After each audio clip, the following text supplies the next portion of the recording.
Tuhan bersamamu dan bersama rohmu. Inilah Injil suci menurut Yohanes.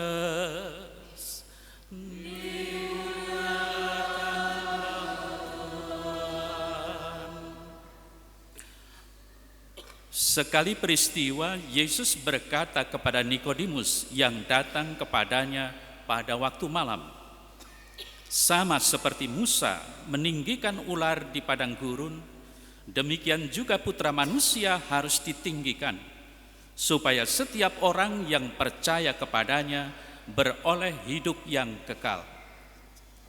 Karena Allah begitu mengasihi dunia ini, sehingga Dia telah mengaruniakan Putranya yang tunggal, supaya setiap orang yang percaya kepadanya tidak binasa, melainkan beroleh hidup yang kekal.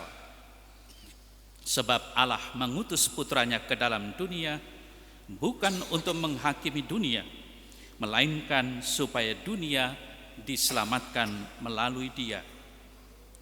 Siapa saja yang percaya kepadanya, ia tidak akan dihukum. Siapa saja yang tidak percaya, ia telah berada di bawah hukuman, sebab ia tidak percaya dalam nama Putra Tunggal Allah. Inilah hukuman itu. Cahaya telah datang ke dalam dunia, tetapi manusia lebih menyukai kegelapan daripada cahaya, sebab perbuatan-perbuatan mereka jahat. Sebab siapa saja yang berbuat jahat membenci cahaya dan tidak datang kepada cahaya itu, supaya perbuatan-perbuatannya yang jahat itu tidak tampak. Tetapi siapa saja yang melakukan yang benar, ia datang kepada cahaya, supaya menjadi nyata bahwa perbuatan-perbuatannya dilakukan dalam Allah." Demikianlah sabda Tuhan. Terpujilah Kristus.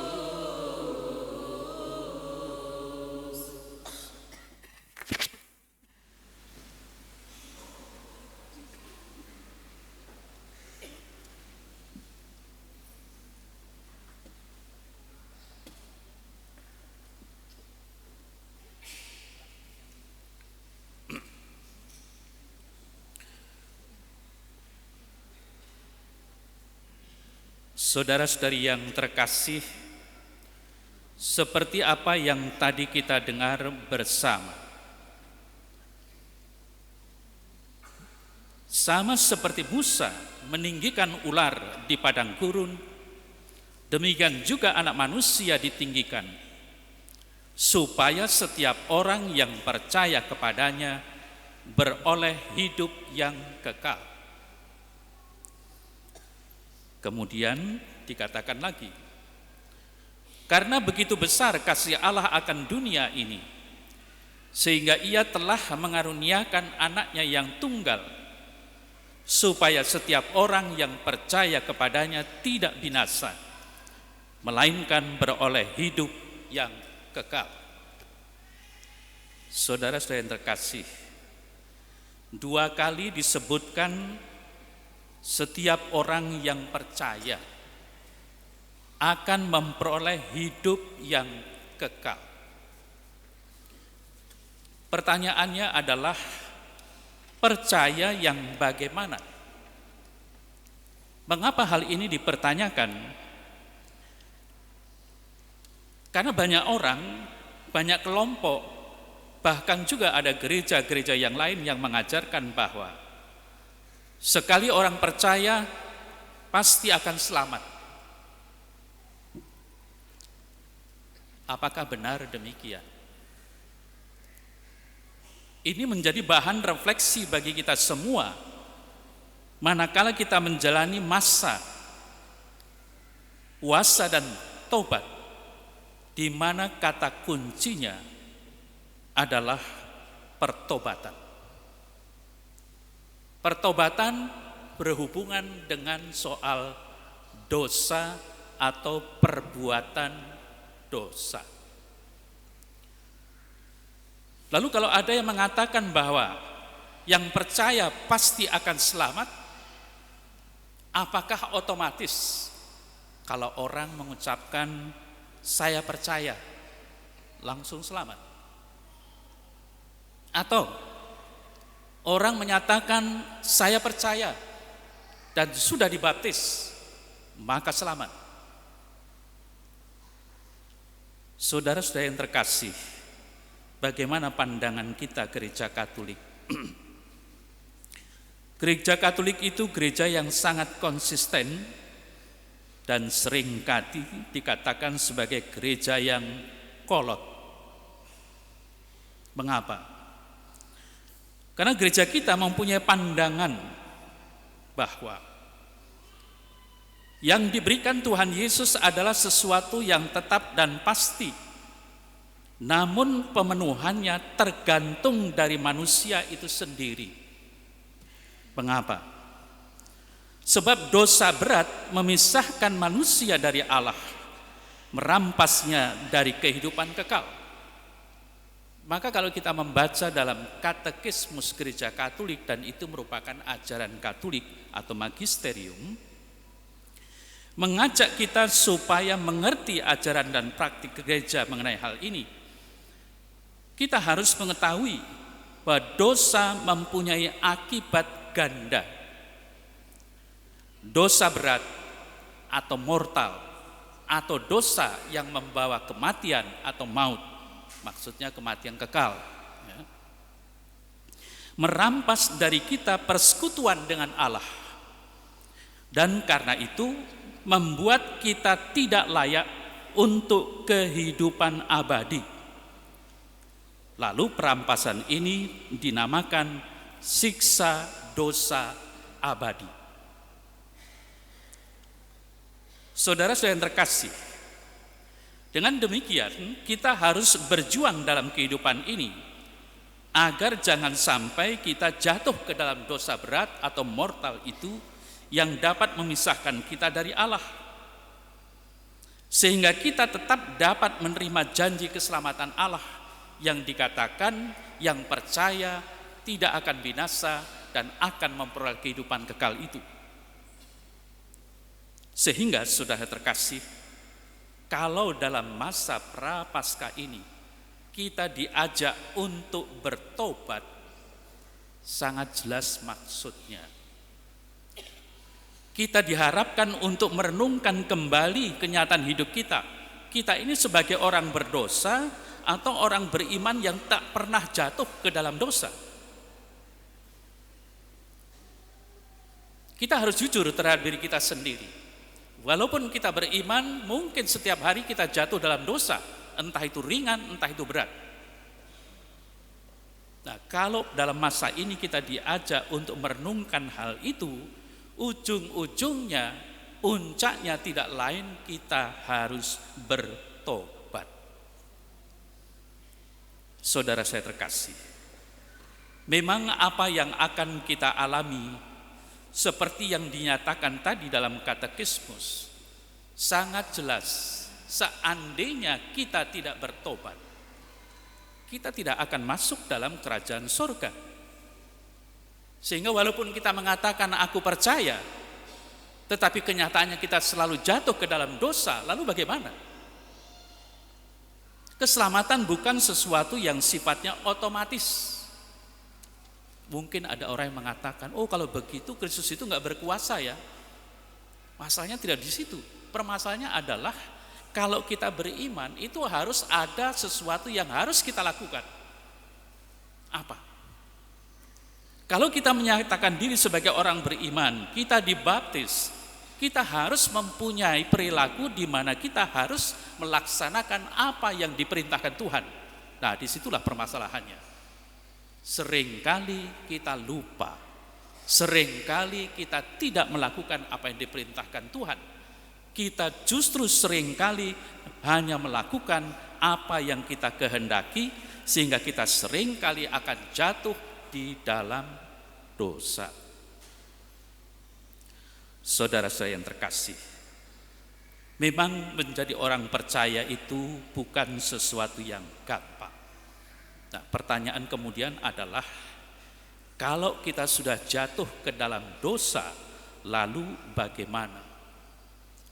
Saya akan memberikan ilustrasi gambaran seperti ini. Kalau ada orang jatuh ke dalam sumur, entah itu sumurnya ada airnya atau tidak, tetapi jelas orang ini dengan sendirinya tidak bisa naik ke atas. Artinya apa? Tidak selamat. Lalu ada orang yang datang.